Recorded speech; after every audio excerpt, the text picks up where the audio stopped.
नमस्कार। पिछले लेक्चर में हम लोगों ने डाइएटॉमिक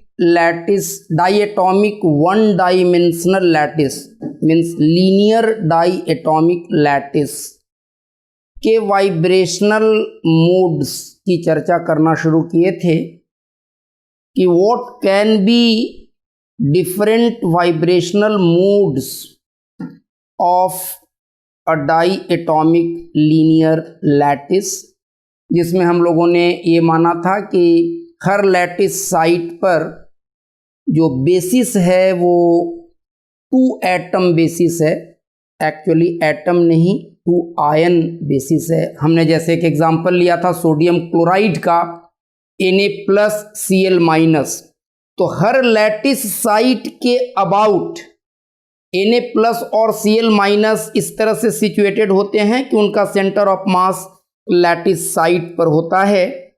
और हम लोगों ने माना था कि हर Na+ और Cl- के बीच की दूरी a है, 2 कंसेक्यूटिव Na+ और Cl- के बीच की दूरी a है। और Na+ के मास को शायद हम लोगों ने स्मॉल m कहा था और Cl- के मास को कैपिटल M कहा गया था।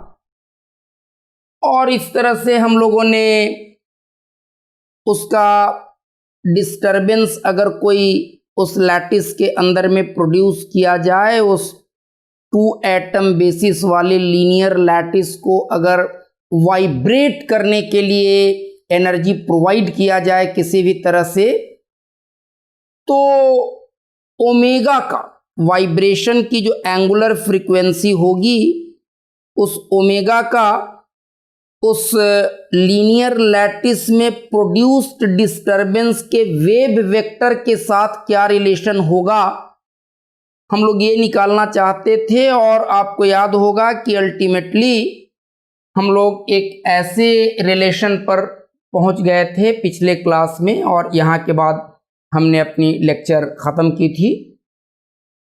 सो this is relation between omega and K, angular frequency of lattice vibration का उस लैटिस में जो डिस्टरबेंस प्रोपेगेट कर रहा है उसके वेव वेक्टर के साथ क्या रिलेशनशिप है। तो वो एक ऐसा रिलेशनशिप आया था और इस तरह के 2 इक्वेशंस आए थे। ये सारा काम हम लोगों ने पिछले लेक्चर में किया था, और ये कहलाता है, ये जो रिलेशन है ओमेगा का के साथ जो रिलेशन है, यही कहलाता है, this relation is called dispersion relation for vibration of diatomic lattice. So this is called, इसका एक ऑर्डर नंबर हम लोग 3 दे देते हैं, and this relation is called, this relation is called dispersion relation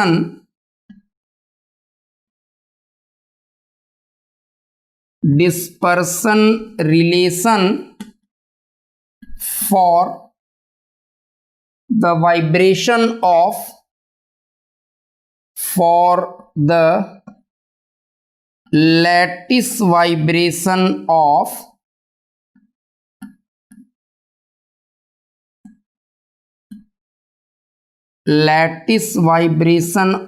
a linear diatomic lattice, linear diatomic lattice। और आप देख सकते हैं ओमेगा स्क्वायर इज दिस, हमें पता है कि omega can not be negative, omega का वैल्यू पॉजिटिव ही होना है। ओमेगा स्क्वायर के 2 वैल्यूज हैं, this plus this and this minus this, लेकिन ओमेगा स्क्वायर के उन दोनों वैल्यूज के करस्पॉन्डिंग जो ओमेगा मिलेगा उसका एक ही वैल्यू होगा, because the angular frequency of oscillation can not be negative. तो ये जो ओमेगा स्क्वायर के दो वैल्यूज मिलेंगे वो कितने कितने होंगे, तो एक को ओमेगा प्लस, अगर प्लस वाला साइन लेंगे उसको बोलेंगे ओमेगा प्लस स्क्वायर। अगर इस प्लस वाले साइन को लेने से जो सॉल्यूशन मिलेगा, ओमेगा का जो वैल्यू मिलेगा उसको हम लोग ओमेगा प्लस स्क्वायर बोलेंगे, और माइनस वाला साइन लेने से ओमेगा स्क्वायर का जो वैल्यू मिलेगा उसको हम लोग ओमेगा माइनस स्क्वायर बोलेंगे। तो ओमेगा स्क्वायर के दो वैल्यूज होंगे इस रिलेशन के मुताबिक from 3। The one value, the first value can be written as omega plus square will be C 1/m plus 1/m plus यहां भी सी होगा, ये शायद हम लोगों ने छोड़ दिया है, यहां भी सी होगा, plus C under root 1/m plus 1/m whole square minus 4/mm sine square K A. और दूसरा सॉल्यूशन होगा omega minus square will be C 1/m plus 1/m plus C under root, sorry ये minus लेने से आएगा, एक solution plus sign लेने से आएगा उसको ओमेगा प्लस स्क्वायर बोलेंगे, और दूसरा सॉल्यूशन माइनस साइन लेने से आएगा उसको ओमेगा माइनस स्क्वायर बोलेंगे। तो यहां माइनस होगा 1/m plus 1/m whole square minus 4/mm sine square K A. ये दो सॉल्यूशन आएंगे। और आपको याद होगा one dimensional linear lattice with one atom basis का जो सिचुएशन हम लोगों ने डिस्कस किया था, उसमें ओमेगा का के साथ ग्राफ खींचा गया था जिसको कि हम लोग डिस्पर्सन कर्व बोलते थे। तो डाई एटॉमिक लीनियर लैटिस के वाइब्रेशन के केस में ओमेगा का के साथ ग्राफ कैसा होगा, ओमेगा का के साथ रिलेशन अगर पता है तो इस रिलेशन के करेस्पॉन्डिंग हम लोग ग्राफ खींच सकते हैं। और ओमेगा का के साथ जो ग्राफ होगा वो लीनियर डाई एटॉमिक लैटिस के वाइब्रेशन के लिए डिस्पर्सन कर्व कहलाएगा। तो हम लोग लीनियर डाई एटॉमिक लैटिस के लिए डिस्पर्सन कर्व खींचने की कोशिश करते हैं, ओमेगा का के साथ ग्राफ खींचने की कोशिश करते हैं। मैं फिर एक बार आपको याद दिलवा दूं कि वन एटम बेसिस वाले लीनियर लैटिस के, वन डायमेंशनल लैटिस के वाइब्रेशन के केस में ओमेगा का के साथ जो ग्राफ खींचा गया था, ओमेगा का के साथ जो ग्राफ खींचा गया था, अगर आपको याद होगा तो वो ग्राफ कुछ ऐसा आया था। एक एक्सिस पर ओमेगा था, एक एक्सिस पर के था। तो के स्मॉल वैल्यूज के लिए वेरिएशन लगभग लीनियर जैसा था, और उसके बाद साइनोसॉइडल था इस तरीके का, और ये के इज इक्वल टू 0 था, ये प्लस पाई बाई ए था, और ये माइनस पाई बाई ए था। और ये माइनस पाई बाई ए से प्लस पाई बाई ए के बीच का जो ये रीजन था, ये हम लोगों ने कहा था कि this is first Brillouin zone. और यहां पर ए क्या था, यहां पर ए था लैटिस पैरामीटर, दो कंसेक्यूटिव लैटिस साइट्स के बीच का सेपरेशन। अभी जो हम लोगों ने केस लिया है इसमें लैटिस पैरामीटर क्या होगा, क्या जो ए हम लोगों ने यहां पर लिखा हुआ है ये लैटिस पैरामीटर है, आंसर है नो, वाई। तो हम लोगों ने जो मॉडल लिया था वो कैसा मॉडल लिया था आप याद करेंगे। हम लोगों ने कहा था जैसे वन डायमेंशनल लैटिस है, यहां लैटिस पॉइंट है, यहां लैटिस पॉइंट है, यहां लैटिस पॉइंट है, यहां लैटिस पॉइंट है, और लैटिस पॉइंट के एक तरफ Na प्लस है और एक तरफ Cl माइनस है। एक तरफ Na प्लस है और दूसरी तरफ Cl माइनस है। हम लोगों ने ऐसा लिया था, ये Na प्लस को डिनोट कर रहा है और ये Cl माइनस को डिनोट कर रहा है। ये Na प्लस है और ये Cl माइनस है। इस वाले कलर से हम लोग Cl माइनस को दिखा रहे हैं, Cl माइनस है। और क्या माना था हम लोगों ने कि Na प्लस और Cl माइनस, दो कंसेक्यूटिव Na प्लस और Cl माइनस के बीच की दूरी थी a,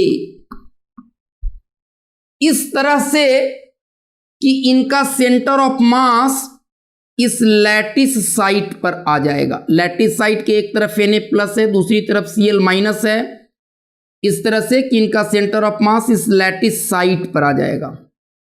और Cl माइनस के मास को हम लोगों ने m कहा था और Na प्लस के मास को स्मॉल m कहा गया था। अब यहां से यहां तक का फासला है a, तो सेंटर ऑफ मास चैप्टर में क्लास 11 में आप पढ़े होंगे कि सेंटर, ये दो पार्टिकल्स हैं, एक का मास है स्मॉल m, एक का मास है कैपिटल M, तो दोनों के बीच की दूरी है a, टोटल सेपरेशन दोनों के बीच का है a, तो सेंटर ऑफ मास से कितने डिस्टेंस पर कैपिटल M वाला मास होगा, तो वो होता है ये वाली जो दूरी होगी, इसको अगर a1 कहें तो a1 होगा small m by small m plus capital M times total separation.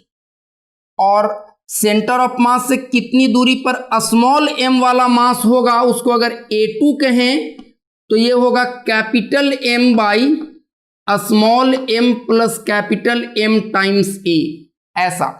और ये दोनों मिलाकर के देखिए a हो जाएंगे, इन दोनों को अगर ऐड कर देंगे तो a upon m plus m common हो जाएगा और ऊपर में m प्लस m आ जाएगा, तो वो a आ जाएगा। तो देखा जाए ये वाली दूरी कितनी है, यहां भी वही है, सेंटर ऑफ मास से स्मॉल m मास की दूरी, ये वाली दूरी कितनी है, तो ये वाली दूरी है capital Ma by m plus m, और ये वाली दूरी इस लैटिस साइट से क्लोरीन माइनस की दूरी कितनी है, ये है small m by m plus m times a, और दो लगातार Na प्लस और Cl माइनस के बीच की दूरी ये अगेन है a। तो दो लैटिस साइट्स के बीच की दूरी कितनी है, यहां से यहां के बीच की दूरी कितनी हो जाएगी, तो this plus this plus this, तो वो हो जाएगा यहां से यहां के बीच की दूरी small Ma by m plus m, और बीच वाली दूरी यह है a, और plus capital M by m plus m a, ये दोनों ऐड होकर के a हो गया, तो a प्लस a 2a। तो दो कंजेक्यूटिव लैटिस साइड्स के बीच का सेपरेशन हो जाएगा 2a। तो इस वाले केस में जो कंसीडरेशन हम लोगों ने लिया है, यहां पर ब्रिलुआ जोन में जो नीचे है ये लैटिस पैरामीटर है, डिनोमिनेटर में दो कंजेक्यूटिव लैटिस पॉइंट्स के बीच का फासला है, जो इस प्रेजेंट केस में a नहीं है 2a है। तो अभी इस वाले केस में डाई एटॉमिक लीनियर लैटिस के वाइब्रेशन के केस में जो फर्स्ट ब्रिलुआ जोन होगा वो कहां से कहां के बीच होगा, जैसा हम लोगों ने चीजों को लिया है उसके हिसाब से -π/2a से लेकर के +π/2a तक फर्स्ट ब्रिलुआ जोन होगा। तो ये बात मैंने इसलिए डिस्कस किया कि आप कंफ्यूज न करें। फर्स्ट ब्रिलुआ जोन इस वाले केस में होगा फ्रॉम -π/2a टू +π/2a।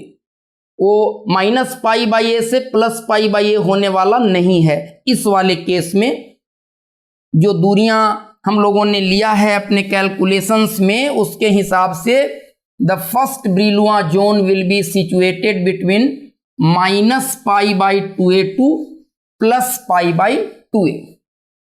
अब हमारा डिस्पर्सन कर्व कैसा होने वाला है जरा उसके कैलकुलेशन को हम लोग देखते हैं। लेट अस सी, अगर हम लोग एक एक्सिस पर ओमेगा प्लॉट करें और एक एक्सिस पर के प्लॉट करें, इस एक्सिस पर के प्लॉट करें और इस एक्सिस पर omega as a function of K plot करें तो हमारा ग्राफ कैसा मिलने वाला है। लेट अस सी, देखिए तो when K tends to 0, when k tends to 0 then ka tends to 0. So when ka tends to 0, तो जब ka 0 को टेंड करेगा तो साइन 0 डिग्री 0, ये वाला टर्म तो 0 हो जाएगा और ये परफेक्ट स्क्वायर है रूट के अंदर में, तो ये 1/m प्लस 1/m बन करके बाहर निकल जाएगा। तो ओमेगा प्लस हमारा कितना होगा, omega plus c into 1/m plus 1/m plus c into 1/m plus 1/m, ये ओमेगा प्लस स्क्वेयर उतना होगा। ओमेगा प्लस स्क्वेयर हो जाएगा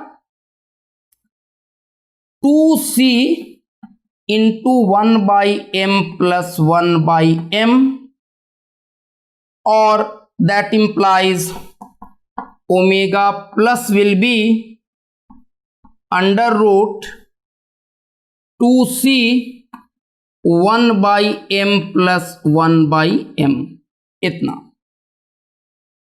और ओमेगा माइनस स्क्वेयर कितना होगा,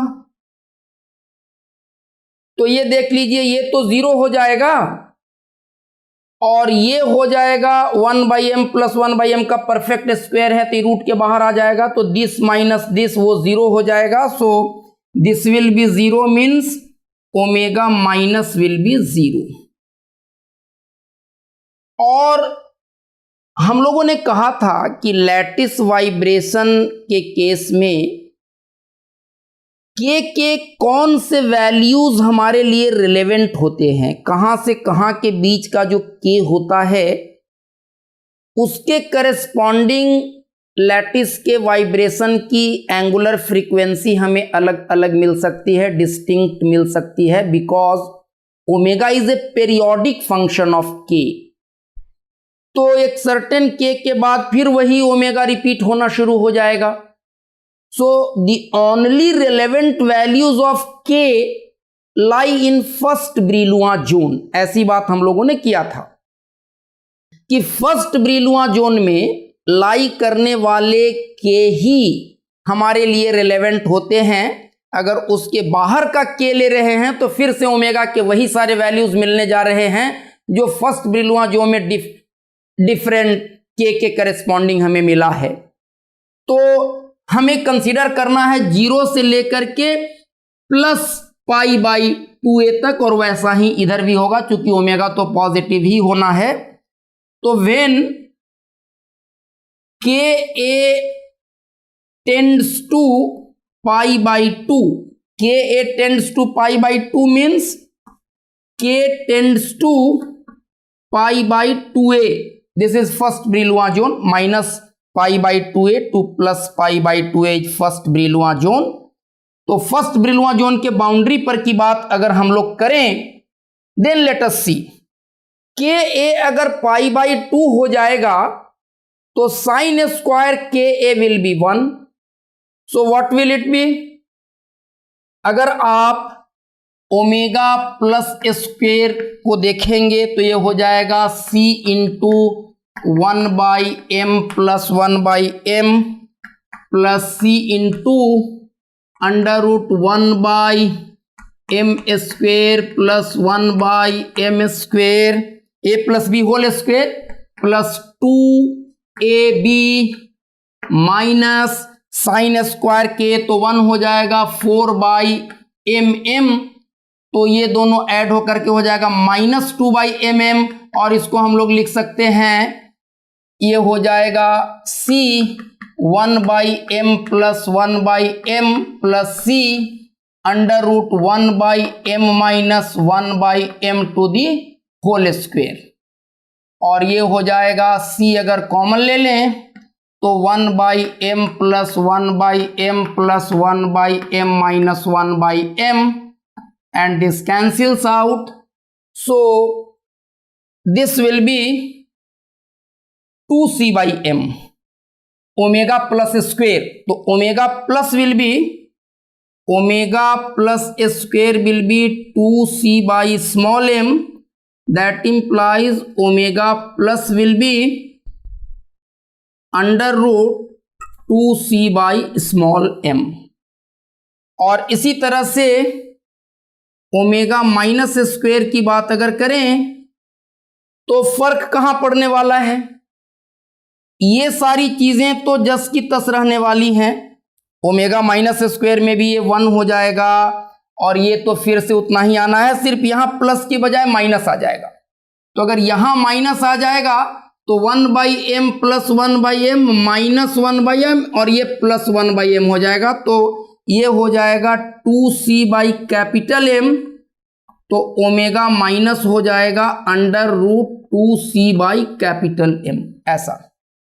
और इसके बाद ये फर्स्ट ब्रिलुआ जोन की बाउंड्री है और इसके बाद का अगर के लेंगे तो फिर वही सारे वैल्यूज रिपीट होंगे. Now please see, we get some very interesting results. What those results are, just see. K जब 0 की ओर टेंड करेगा तो ओमेगा माइनस इज 0. K जब 0 की ओर टेंड करेगा तो omega minus is 0. Omega minus will start from here.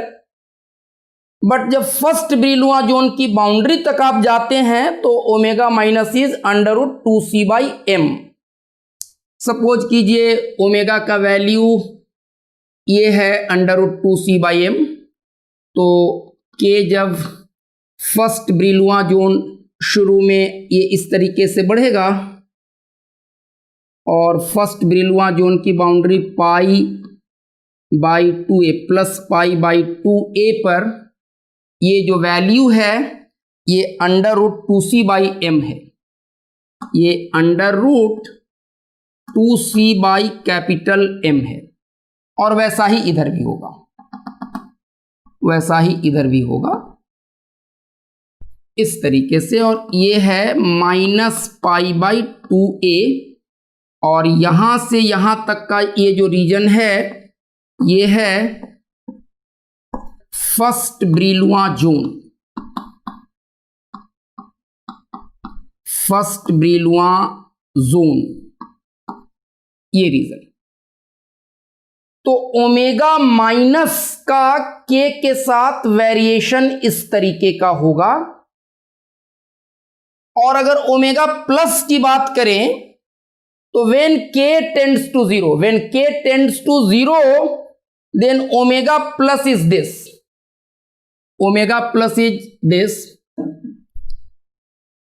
something like this, and its value is this much.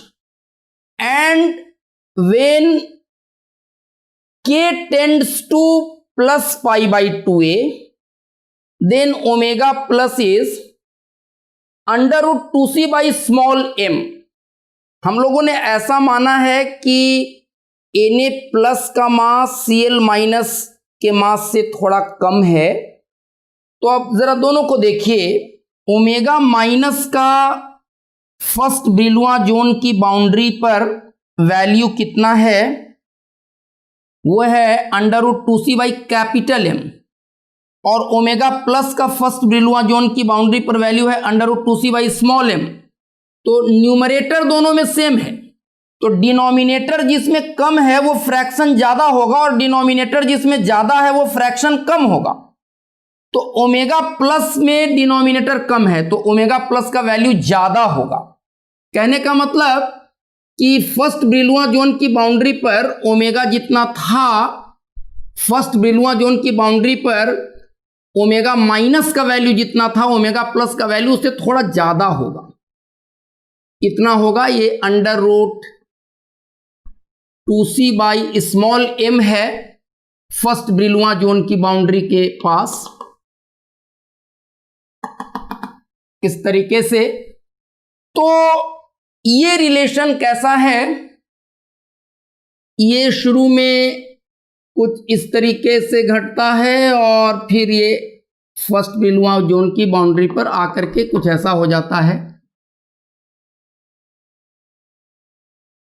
Function आपके पास है, आप चाहें तो इस फंक्शन का ग्राफ खींचेंगे, this graph will be exactly like this. और ये वाला जो ओमेगा है इसका वैल्यू है √2c 1/m + 1/m इतना। सो ये दो तरह का कर्व मिलने का क्या मतलब हुआ, मॉन एटॉमिक लीनियर लैटिस के केस में, ऐसे लीनियर लैटिस के वाइब्रेशन के केस में जिसमें हर लैटिस साइट पर single atom, single identical atom होता था, उसके केस में तो सिर्फ ऐसा एक डिस्पर्सन कर्व मिलता था। इसमें दो तरह के डिस्पर्सन कर्व्स मिल रहे हैं। What does this mean, what does this signify, ये समझना बहुत इंपॉर्टेंट है। और ये जो दो तरह के डिस्पर्सन कर्व्स मिल रहे हैं, इसमें से इस वाले डिस्पर्सन कर्व को, इस वाले डिस्पर्सन कर्व को एकॉस्टिकल ब्रांच या एकॉस्टिक ब्रांच बोलते हैं। इस वाले डिस्पर्सन कर्व को एकॉस्टिक ब्रांच बोलते हैं और इस वाले डिस्पर्सन कर्व को ऑप्टिकल ब्रांच बोलते हैं। इन दोनों नामों का भी अपना सिग्निफिकेंस है। एक एक करके इन चीजों को समझने की मैं कोशिश करता हूं। सबसे पहला जो इंपॉर्टेंट बात हमें दिख रहा है, पहली बात जो हमें इंपॉर्टेंट बात दिख रही है इस डिस्पर्सन कर्व के अंदर में, पहले मैं वो हाईलाइट करना चाहता हूं कि जो ऑप्टिकल ब्रांच के करस्पॉन्डिंग लैटिस का वाइब्रेशन है उसमें यहां से यहां तक या यहां से यहां तक किसी भी के करस्पॉन्डिंग लैटिस इतना से इतना के बीच के फ्रीक्वेंसी से वाइब्रेट कर रहा है। इस रीजन का फ्रीक्वेंसी यूज हो रहा है। और एकॉस्टिक ब्रांच के केस में यहां से यहां तक की फ्रीक्वेंसी यूज हो रही है। अलग अलग के करस्पॉन्डिंग फ्रीक्वेंसी अलग अलग है। अलग अलग के केस में लैटिस के वाइब्रेशन की एंगुलर फ्रीक्वेंसी अलग अलग होगी, लेकिन हर हालत में यहां से यहां तक की फ्रीक्वेंसी से वाइब्रेट कर सकता है लैटिस। उसके बाद यहां से यहां के बीच के फ्रीक्वेंसी से वाइब्रेट कर सकता है, लेकिन ये बीच वाली फ्रीक्वेंसी से वो वाइब्रेट नहीं कर सकता। तो ये जो बीच वाली फ्रीक्वेंसी है, यहां से यहां के बीच की ये जो फ्रीक्वेंसी है, इसको बोलते हैं फॉरबिडन फ्रीक्वेंसी गैप।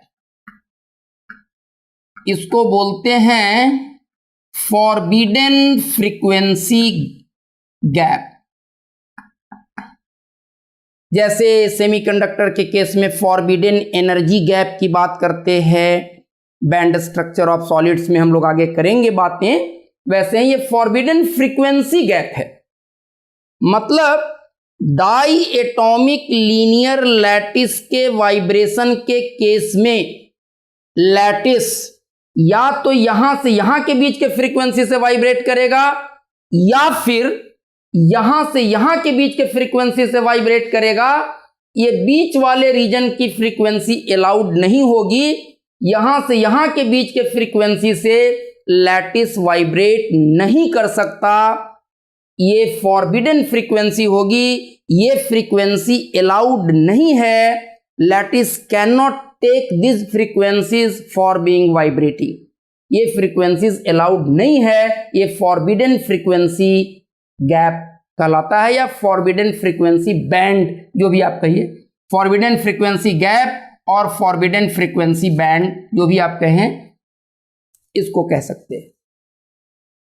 हां, अगर ये दोनों जो आयंस हैं, जैसे हमने सोडियम क्लोराइड का एग्जाम्पल लिया था, तो एक तरफ Na+ था, एक तरफ Cl- था, तो दोनों आइडेंटिकल नहीं थे, दोनों के मासेस अलग अलग थे। अगर दोनों आयंस के मासेस इक्वल हों, if masses of both the ions are equal, डाई एटॉमिक के केस में, तब क्या होगा, ये नीचे में m दोनों में सेम होगा, तो ये जहां से जहां तक होगा ये भी वहां से वहां तक होगा। तो वैसे केस में फॉरबिडन फ्रीक्वेंसी बैंड डिसअपीयर कर जाएगी, फॉरबिडन फ्रीक्वेंसी गैप नहीं आएगा, फॉरबिडन फ्रीक्वेंसी गैप का कॉन्सेप्ट नहीं होगा। ये ऐसा होगा और ये ऐसा होगा और फॉरबिडन फ्रीक्वेंसी गैप एग्जिस्ट नहीं करेगा। इस पर K है, इस पर ओमेगा है, और यहां से यहां के बीच के किसी भी फ्रीक्वेंसी से लैटिस वाइब्रेट कर पाएगा। फॉरबिडन फ्रीक्वेंसी गैप वैसे केस में डिसअपीयर कर जाएगी। लेकिन कब?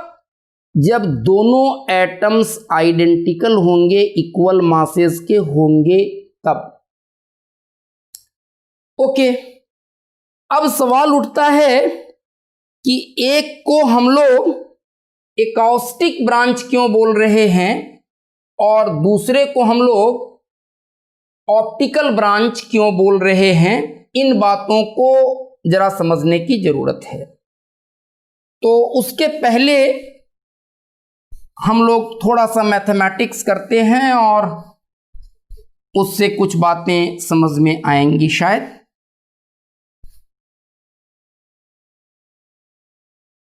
अगर हम लोग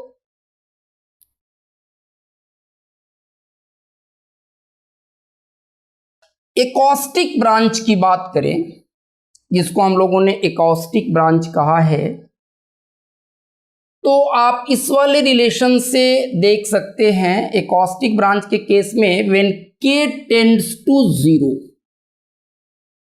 जब K 0 को टेंड करेगा तो वैसे हालत में cos Ka क्या हो जाएगा, cos Ka 1 को टेंड करेगा। जब थीटा 0 को टेंड करता है तो cos थीटा 1 को टेंड करता है। इसको आप नियरली 1 ले सकते हैं। तो क्या हो जाएगा, अगर इसको आप उस तरफ ले जाएं राइट हैंड साइड में, तो व्हेन Ka टेंड्स टू 0, तो हम लोग लिख सकते हैं 2c minus m omega square is equal to into A is equal to 2c into B, और B बाई A यहां पर क्या हो जाएगा, B बाई A हो जाएगा 2c minus m omega square by 2c। और एकॉस्टिक ब्रांच के केस में, एकॉस्टिक ब्रांच हम लोग इसको बोल रहे हैं, तो जब K 0 को टेंड करता है तो ओमेगा 0 होता है। तो यहां ओमेगा को अगर आप 0 लेंगे तो ये 2c बाई 2c 1 आ जाएगा। तो B by A is equal to 1 आ जा रहा है एकॉस्टिक ब्रांच के केस में। But what happens in case of optical branch, let us see. in case of optical branch when Ka tends to 0, तो first वाला इक्वेशन क्या होगा? हम लोग ऑप्टिकल ब्रांच के केस में जरा बात को सोचते हैं। ऑप्टिकल ब्रांच के केस में व्हेन Ka tends to 0, तो दिस विल बी 1, तो क्या हो जाएगा 2c minus m omega square times a, और ये जब 1 हो जाएगा तो ये माइनस 2cb बनेगा, और इसको अगर राइट हैंड साइड में आप लेके चले जाइए तो is equal to 2cb, that implies 2ca minus 2cb is equal to m omega square a, that implies 2ca minus b is equal to m omega square a, और यहां से आ जाएगा omega square by 2c, omega square by 2c is equal to a minus b by m times a, ऐसा। ये आ गया इस वाले रिलेशन से, इसीलिए मैंने इसको मिटाया नहीं था। अब फ्रॉम टू देखिए क्या होगा, फ्रॉम टू इस वाले से when Ka tends to 0, when Ka tends to 0, then cos Ka tends to 1. So from 2 what do we get? Minus 2c times A plus 2c times B minus m omega square B is equal to 0. That implies, अगर इन दोनों को right hand side में लेके चले जाएं तो 2c times a minus b is minus m omega square b, और यहां से अगेन हम लोग ओमेगा स्क्वेयर बाई 2c निकाल लेते हैं। तो omega square by 2c, omega square by 2c will be a minus b by minus M B. अब ये भी ओमेगा स्क्वायर बाई 2c है और ये भी ओमेगा स्क्वायर बाई 2c है, तो दोनों का लेफ्ट हैंड साइड इक्वल है, तो दोनों का राइट हैंड साइड इक्वल होना चाहिए। So a minus B by small m into a is equal to a minus B by minus capital M into b, that implies b by a is equal to minus m by m, और यहां से आ जाएगा b is equal to minus m by m times a। Masses कभी negative नहीं हो सकते, तो अगर a निगेटिव होगा तो negative of negative b positive होगा, और अगर a पॉजिटिव होगा तो b निगेटिव होगा। क्या इसका मतलब हुआ? इसका मतलब यह हुआ कि Na plus Cl minus, Na plus Cl minus, ऐसा था ना। तो Na प्लस के वाइब्रेशन के एम्पलीट्यूड को हम लोगों ने A कहा था, और Cl माइनस के वाइब्रेशन के एम्पलीट्यूड को हम लोगों ने B कहा था। आप याद कीजिए, हम लोगों ने यह कहा था कि दोनों आयंस आइडेंटिकल नहीं हैं, तो दोनों के ऑसिलेशन के एम्पलीट्यूड्स भी अलग अलग होंगे। तो अगर एक पॉजिटिव होगा तो एक निगेटिव होगा, तो Na प्लस अगर ऊपर जाएगा तो Cl माइनस नीचे जाएगा, अगर ट्रांसवर्स वाइब्रेशन कर रहा है तब। और अगर Na प्लस मीन पोजीशन से नीचे जाएगा तो Cl माइनस मीन पोजीशन के ऊपर जाएगा, तो दोनों आउट ऑफ फेज ऑसिलेट करेंगे, ऐसे ऑसिलेट करेंगे। और अगर लॉन्गिट्यूडिनल ऑसिलेशन हो रहा है तो जिस समय Na प्लस सेंटर ऑफ मास को अप्रोच कर रहा होगा उस समय Cl माइनस भी अप्रोच कर रहा होगा, तो दोनों ऐसे ऐसे ऑपरेट करेंगे, ऑसिलेट करेंगे। मीन्स अगर ट्रांसवर्स ऑसिलेशन की बात हम लोग करें, सपोज कीजिए जैसे स्ट्रिंग में हम लोग ऑसिलेशन के लिए ऐसा बनाते हैं ना। तो सपोज कीजिए यहां पर Na+ है, तो बाद में क्या होगा Cl-। तो Cl- अगर ऊपर जा रहा है, Cl- अगर ऊपर जाएगा तो फिर उसके बाद होगा Na+, तो वो उस समय नीचे होगा, Na+ उस समय नीचे होगा। फिर उसके बाद होगा Cl-, उसके बाद फिर Na+, तो Na+ फिर नीचे चला जाएगा, लेकिन Cl- उस समय ऊपर होगा। तो इस तरह से एक ऊपर होगा तो एक नीचे होगा, एक ऊपर होगा तो एक नीचे होगा, और Na+ और Cl- दोनों आउट ऑफ फेज ऑसिलेट करेंगे। ऐसा कब पॉसिबल है? ऐसा पॉसिबल है कि अगर क्रिस्टल लैटिस को डिस्टर्ब करने के लिए हम लोग लाइट वेव के तरह के वेव से एनर्जी प्रोवाइड करें, हम लोग लाइट वेव को इंसिडेंट करवाएं किसी क्रिस्टल लैटिस के ऊपर में। तो लाइट वेव क्या है? इलेक्ट्रोमैग्नेटिक वेव है, उसके अंदर में इलेक्ट्रिक फील्ड है, और Na+ और Cl- दोनों चार्ज्ड हैं।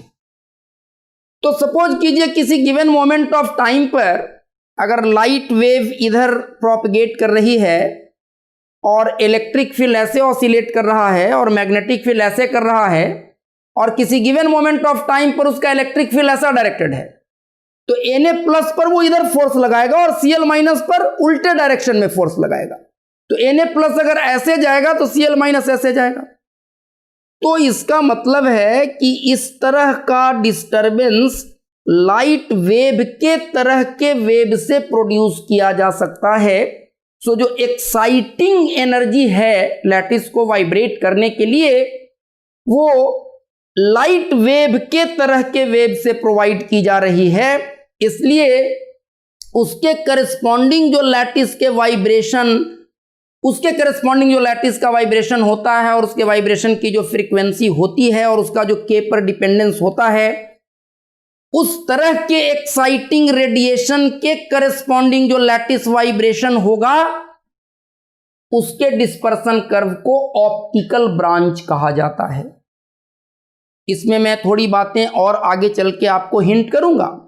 तो ऑप्टिकल ब्रांच की क्या खासियत है कि ऑप्टिकल ब्रांच में जो बेसिस पर अटैच्ड आयंस होते हैं, डाई एटॉमिक बेसिस है, वो एक दूसरे के अगेंस्ट ऑसिलेट करते हैं, और उनके ऑसिलेशन का एम्पलीट्यूड, वो दूसरे के अगेंस्ट ऑसिलेट करते हैं और उनके ऑसिलेशन का एम्पलीट्यूड उनके मासेस के इनवर्स प्रोपोर्शन में होता है।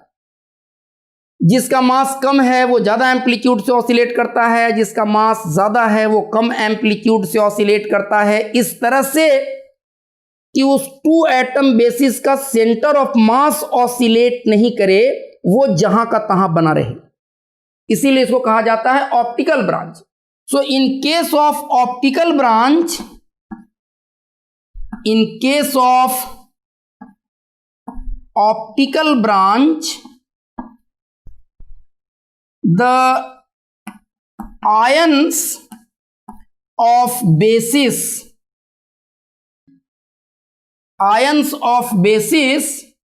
oscillate against each other,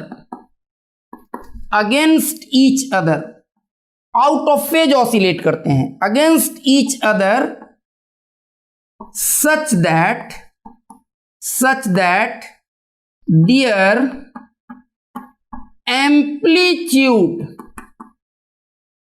of oscillation,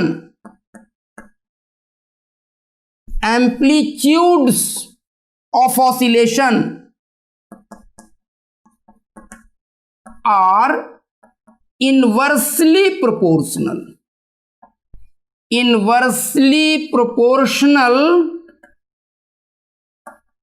to their corresponding masses,